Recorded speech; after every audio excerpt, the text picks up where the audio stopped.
যারা পরের হক মেরে খায় তাদের ইবাদত কতটুকু কবুল হবে এ বিষয়ে যদি কিছু ব্যাখ্যা জানাতেন। ভাই, পরের হক যদি কেউ মেরে খায় আর এই লোক ইবাদত বন্দেগী করে, ইবাদত বন্দেগীতে তার আমল নামা কিন্তু বাড়তে থাকবে। কোরআন হাদিসে কোথাও নাই যে পরের হক মারলে তার ইবাদত আমল নামা যুক্ত হবে না, এরকম কথা কোথাও নাই। আপনি পরের হক মারেন, অন্যের সম্পদ আইল ঠেলেন, অন্যের টাকা মেরে দেন, অন্যের টাকা আত্মসাৎ করেন, গম চুরি টিন চুরি করেন, অন্য আরো কিছু চুরি করেন, করে আপনি অর্থ আত্মসাৎ করতে থাকেন। আপনি একটা বিষয় নিশ্চিত থাকেন, আপনার আমল নামাতে নেকামল যেগুলা করবেন, ইবাদতবন্দি করবেন, এগুলোর সব লেখা হবে। আপনি হারাম কাজ করছেন দেখে এগুলো লেখা হবে না এরকম কিছু কোরআন হাদিসে আসছে বলে আমার জানা নাই, সব লেখা হবে। কিন্তু সমস্যা হলো কি জানেন? সমস্যা হলো হাদিসে আসছে নবী সাল্লাল্লাহু আলাইহি ওয়াসাল্লাম বলেছেন, আতাদরুনা মানিল মুফলিস, তোমরা কি জানো আসল ভিখারিকে? সাহাবীরা বলছেন যে আল মুফলিসু ফিনা মাল্লা দিনারা ওয়ালা দিরহামা, ইয়া রাসূলুল্লাহ আমাদের ভিতরে গরিব মানুষ হলো যার পয়সা কড়ি নাই। নবীজি বলেছেন, আরে না, এই মুফলিসের কথা বলি নাই।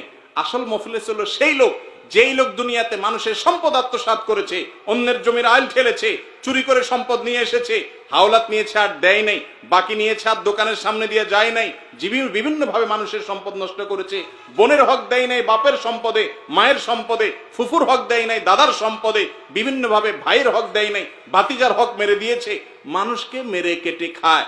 আবার অনেক আমলও করেছে, মাশাআল্লাহ, মাহফিলে 2 লাখ দিছে, হুজুর বলে হাজী সাহেবকে আল্লাহ জান্নাত দিয়ে দেন, বলেন সুবহানাল্লাহ, সবাই বলে আমিন।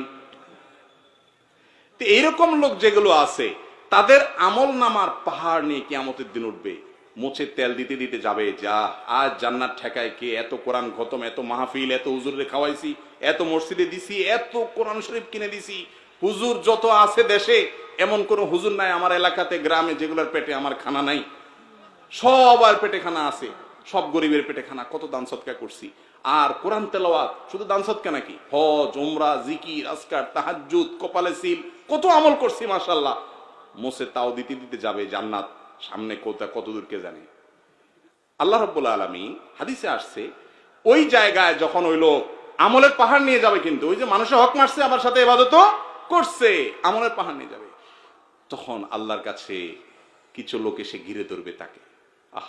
ঘিরে ধরে বলবে, আল্লাহ, এই যে লোক, ইয়া বড় হাজি সাহেব, গাজী সাহেব, শেখ সাহেব, মুফতি সাহেব, মালানা সাহেব, সভাপতি সাহেব, সেক্রেটারি সাহেব, কেশিয়ার সাহেব, সদস্য সাহেব, কমিটি সাহেব, অমুক সাহেব, তমুক সাহেব, এই সাহেব অনেক আমল করছে, আল্লাহ সব ঠিক আছে, মাগার আল্লাহ আমি একজন রিকশাওয়ালা ছিলাম, অন্যায় ভাবে আমাকে একদিন একটা থাপ্পড় দিছে, ভাড়াটা দেয় নাই। আমি তো দুনিয়াতে আর জোর করে আদায় করতে পারি নাই, ক্ষমতা ছিল না। তুমি তো আহকামুল হাকিমিন, তুমি তো সকল বিচারকদের শ্রেষ্ঠ বিচারক, তোমার তো ফামাই ইয়ামাল মিসকালা যাররাতিন শাররান ইয়ারা, চুল পরিমাণ খারাপ কিছু করলেও তুমি তার বিচার করার কথা, আমি আজকে বিচার চাই। আল্লাহ বলবেন, এখন তো আর টাকা ফেরত দেওয়ার সুযোগ নাই, ঠিক আছে, আমল যেগুলা কষ্ট করে নিয়ে আসছো ওখান থেকে তাকে কিছু দিয়ে মামলা নিষ্পত্তি করে দিবেন, যাও তুমি চলে যাও। আরেকজন আসবে, আরেকজন আসবে, আরেকজন আসবে, আরেকজন এসে বলবে আমার আইল ঠেলছে আল্লাহ, আমি জানতাম না। আরেকজন বলবে আল্লাহ আমার লাউটা চুরি করে নিয়ে গেছে। আরেকজন বলবে আল্লাহ দোকান থেকে বাঁচি নিয়ে আর ধারে কাছে হাঁটে নাই। আরেকজন বলবে আল্লাহ বিচারের নাম দিয়ে আমার কাছ থেকে টাকা নিয়ে বিচার করছে, নেতা ছিল এলাকার। এক একজন এক এক মামলার আসামি, মামলার বাদীরা আসবে। আল্লাহ তাআলা সবাইকে তার দাবি অনুযায়ী, যদি প্রমাণ সত্য হয়, কেউ তার মিথ্যা সেদিন বলবে না, সব দিয়া বিচার করবেন। তার আমল সব শেষ হয়ে যাবে, দেনাদার তখনও, পাওনাদার তখনও থাকবে। এবার তো আমল শেষ, কি দিয়ে দিবে?